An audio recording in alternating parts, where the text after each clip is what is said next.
खुशामदीद, हम आ चुके हैं उस ब्रेक के बाद वापस और हमारे पास एक और कॉलर है। मेरे ख्याल में लोगों के पास बहुत सारे क्वेश्चन थे, बहुत दिनों से वो इंतजार कर रहे थे और अब आप सामने आ गए हैं तो उन्होंने just bombarded questions on you. देखते हैं कौन है हमारे साथ। हेलो, अस्सलाम वालेकुम। हेलो, अस्सलाम वालेकुम जी, कौन बोल रहे हैं, कहाँ से? मैं कासिम बात कर रहा हूँ, लाहौर से बात कर रहा हूँ। कासिम, कैसे हैं आप? अल्हम्दुलिल्लाह जी, शुक्र फर्स्ट क्लास। जी कासिम, आप ये बताएं कि कहाँ जाना चाहते हैं और क्या वजूहात हैं, क्यों जाना चाहते हैं, साथ साथ आपका क्वेश्चन क्या है? मैं ऑस्ट्रेलिया जाना चाहता हूँ। ठीक है। और मतलब मैंने पूछना था, मैं एज ए बिजनेसमैन के लिए क्या रिक्वायरमेंट होनी चाहिए? ठीक है। अपना स्टेटमेंट के अलावा चैम्बर्स और एनटीएम, मतलब ये चीजें के अलावा और क्या चीजें रिक्वायर है? ठीक है। ऑस्ट्रेलिया आप बिजनेस करने के लिए जाना चाहते हैं? जी जी। किस चीज का बिजनेस करने के लिए जाना चाहते हैं आप? मैं मतलब सेल्फ होम का है मेरा, होलसेलिंग का। ठीक है, ठीक है जी, आपका हम क्वेश्चन नोट कर लिया है और आपका भी देते हैं आपका जवाब। ओके, खुदाफिज। जी हाँ, ये कासिम थे और ये ऑस्ट्रेलिया जाना चाहते हैं बिजनेस के लिए। जी, main case to case obviously vary करता है। बिजनेस में भी कैटेगरीज होती हैं जी, कि जो कि अप्रूव्ड लिस्ट पे होती हैं। ये नहीं हो सकता कि आप वहां जाके कोई फ्लावर शॉप खोलना चाहते हैं या कोई इस तरह का काम करना चाहते हैं तो जिसके लिए आपको इजाजत मिल जाए। उसमें आपको सर्टन जो हैं फील्ड्स हैं जिनके लिए आपको इजाजत दी जा सकती है। उसके लिए अगेन मैं ये गुजारिश करना चाहूंगा कि सबसे पहले ये करें कि या तो किसी अच्छे कंसल्टेंट से रब्ता करें या आप खुद कंप्यूटर लिटरेट हैं तो कंसल्टेंट से भी मिलने से पहले आप खुद उस पे एक ऑस्ट्रेलिया की वेबसाइट पे जाएं और अपने आप को इवेल्युएट करें। वहां पे असेसमेंट के फॉर्म्स होते हैं और असेस करें अपने आप को। और वो जो फॉर्म्स होते हैं ना, वो आपकी वीजा एप्लीकेशन पे कोई असर नहीं डाल रहे होते। सिर्फ ये होता है कि आपको ये पता चल जाए कि आपकी एलिजिबिलिटी क्या है। सो उसके लिए बेस्ट तरीका यही है कि आप ऑस्ट्रेलिया की जो चेकलिस्ट है उसमें आपकी अपनी इवैल्यूएशन हो और आपको पता चल जाएगा कि आपको कितने मार्क्स मिल रहे हैं उसमें से। और अगर वो नहीं मिल रहे तो जिन चीजों की कमी आ रही है उन चीजों को आप पूरा करके दोबारा असेस कीजिए। बिल्कुल। और कासिम और जितने लोग मुझे देख रहे हैं, मैं आप लोगों को एक बात और बताई चलूं, आप लोगों के लिए खुशखबरी है, गुड न्यूज है कि हमारी वेबसाइट पे भी जो ये फॉर्म्स हैं, ये चेकलिस्ट हैं, ये हम लोग कोशिश करेंगे कि आप लोगों को मिलें जल्द ही। वो हम आपको बता देंगे कब से। और हमारी www.kohinoor.tv जो है हमारी वेबसाइट का एड्रेस है।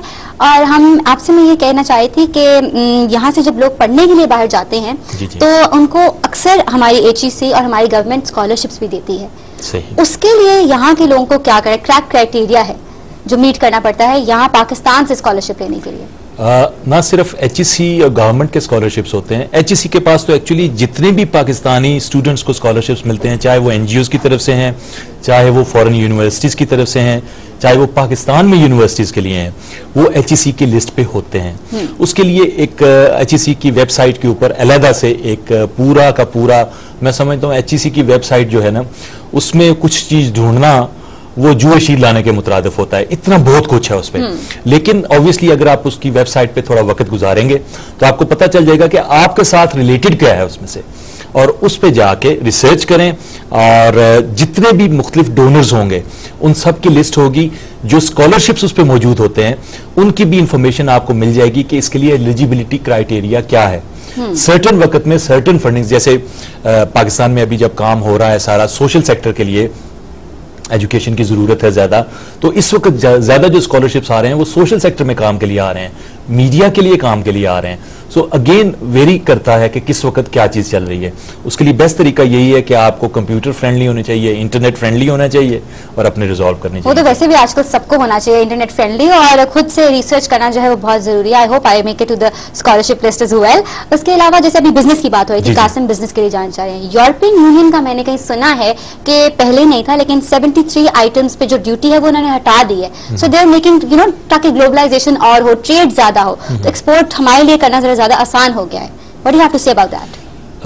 जो ड्यूटीज का स्ट्रक्चर है, ऑब्वियसली अभी पिछले दिनों में जो हमारे क्राइसिस थे, ये तमाम चीज़ों पे ये कमिटमेंट की गई थी यूरोपियन यूनियन की तरफ से, अमेरिका की तरफ से, UK की तरफ से, कि ये जो चीज़ें होंगी इन पे आपको फर्दर एक्सेस दिया जाएगा। ये उसी पॉलिसी का ऑब्वियसली हिस्सा है। मेनली इसका इमिग्रेशन से तो ऐसा कोई ताल्लुक नहीं बनता, माइग्रेशन से भी कोई ताल्लुक नहीं बनता, लेकिन ट्रेड के जो लोग जाने वाले हैं, बिजनेस के लिए जो लोग जाते हैं, उनके लिए एक अपॉर्चुनिटीज हैं कि वो इससे फायदा उठा सकते हैं, इससे काफी फायदा उठा सकते हैं। और हमारे पास एक और कॉलर है, देखते हैं कौन है हमारे साथ। अस्सलाम वालेकुम। Hello, is anyone there? Hello?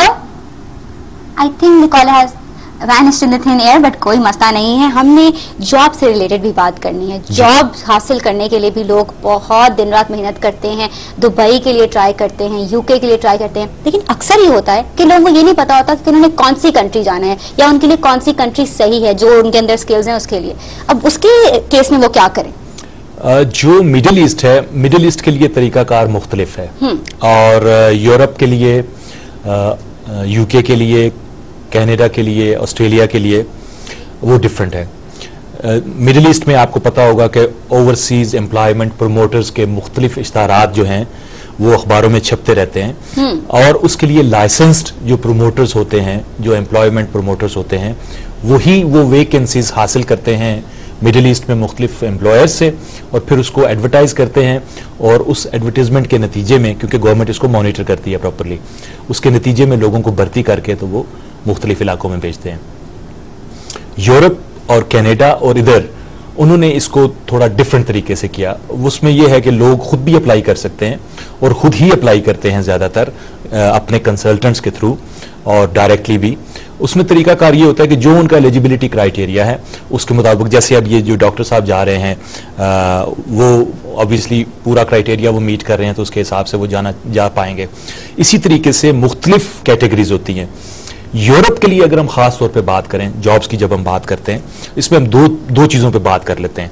एक तो जो लोग स्टूडेंट वीज़ा पे जाते हैं, क्योंकि ये सवाल आया था उनसे कि जी वो जाएं जो ACCA के लिए लंदन जा रहे हैं, तो उनके लिए जॉब के प्रोस्पेक्ट्स क्या हैं? जी, जॉब के लिए सर्टन जो स्टूडेंट्स हैं उनको 10 घंटे फी हफ्ता, ठीक है, काम की जरूरत जो होती है, इजाजत होती है, और कुछ को 20 घंटे फी हफ्ता होती है कोर्स के मुताबिक। ये कानूनी तौर पर इजाजत है।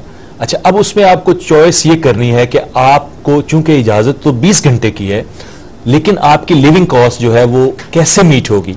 अगर आप किसी शॉप पे ऐसी पे जाके काम करेंगे जहां पे आपको जो वेज रेट है वो कम है, 3 पाउंड या 5 पाउंड या 6 पाउंड या 7 पाउंड दिया जा रहा है, और वो आपको किसी रिकॉर्ड में भी नहीं आ रही है आपका काम, उसकी बजाय बहुत सारी कंपनीज ऐसी होती हैं, जैसे सिक्योरिटीज की कंपनी है, इसी तरह की और कंपनीज होती हैं जिनमें वेज रेट अच्छा होता है।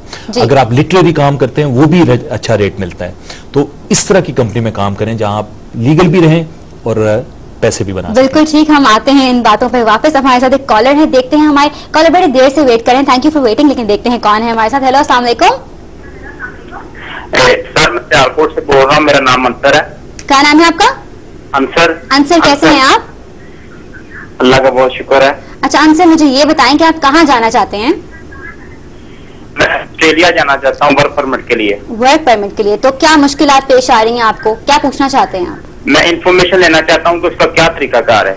अच्छा, बेसिक तरीकाकार पूछना चाहते हैं। ठीक है अंसर, बिल्कुल बेफिक्र हो जाए, हम आपको बताते हैं तरीकाकार, ठीक है जी। तो ये ऑस्ट्रेलिया जाना चाह रहे हैं वर्क परमिट के लिए। पहले मेरे ख्याल में ऑस्ट्रेलिया बिजनेस के लिए पूछा था कासिम ने। इसका सवाल का जवाब भी, आंसर के सवाल का जवाब भी यही है कि जो इनकी क्वालिफिकेशंस हैं, जो इनका क्राइटेरिया है, वो उस सेल्फ असेसमेंट फॉर्म पे उसको करें।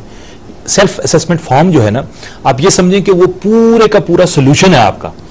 वो जो चीजें आपकी मुकम्मल नहीं है वो आपकी चेकलिस्ट बन जाती है कि ये चीजें बीज रिक्वायरमेंट है इसके लिए। सो सेल्फ असेसमेंट करें आप, अपनी क्वालिफिकेशन आपकी उसमें शामिल होगी, आपकी एज का उसमें फैक्टर शामिल होगा, आपके एक्सपीरियंस का फैक्टर शामिल होगा, आपके स्पाउस का उसमें जो ग्रेडिंग होगी मुख्तलिफ के, आया उनकी एजुकेशन क्या है, सब चीजों के मुताबिक एक पूरी असेसमेंट हो जाएगी आपको। और if you get those number fine, अगर नहीं तो फिर भी आपको पता चल जाता है कि आप अपना रेट कैसे बेहतर कर सकते हैं। मेरे ख्याल में कुछ लोगों को असेसमेंट का और एनालिसिस का भी मसला होता होगा, तो आप बिल्कुल परेशान मत हो। नेक्स्ट वीक ऑनवर्ड से हम ऐसे करेंगे कि हम वो फॉर्म्स यहाँ पे ले आएंगे and we choose country to country, और फिर जो लोग रिलेटेड होंगे वो पूछ सकेंगे जी कि मेरा ये क्राइटेरिया है। इनफैक्ट आप लोगों को मैं एक आइडिया देती हूँ, आप लोग अपनी ज्यादा जिंदगी अगर आसान बनाना चाहते हैं, हमें ईमेल कर दें, हम देखते हैं आपके केसेस को, हम हैंडल करते हैं। वीजा गाइड इसीलिए आया है ताकि आप लोगों के केसेस को आसान बनाया जाए। हमारा जो ईमेल एड्रेस है वो है visaguide@kohinoor.tv, तो लिख भेजिए अपनी डिटेल्स, ताकि हम दोबारा मैं अपना एड्रेस रिपीट करती हूँ, दैट इज visaguide@kohinoor.tv, ताकि मैं और मिस्टर मुदस्सिर डोन आपके केसेस को देखें और आसान बनाएं। अभी बढ़ने जा रहे हैं हम छोटी सी ब्रेक की तरफ, लेकिन आप तो कहीं जा नहीं सकते क्योंकि आप लोगों के माइंड में तो क्वेश्चन बहुत है। कहीं नहीं जाइएगा, stick to the channel and keep it here.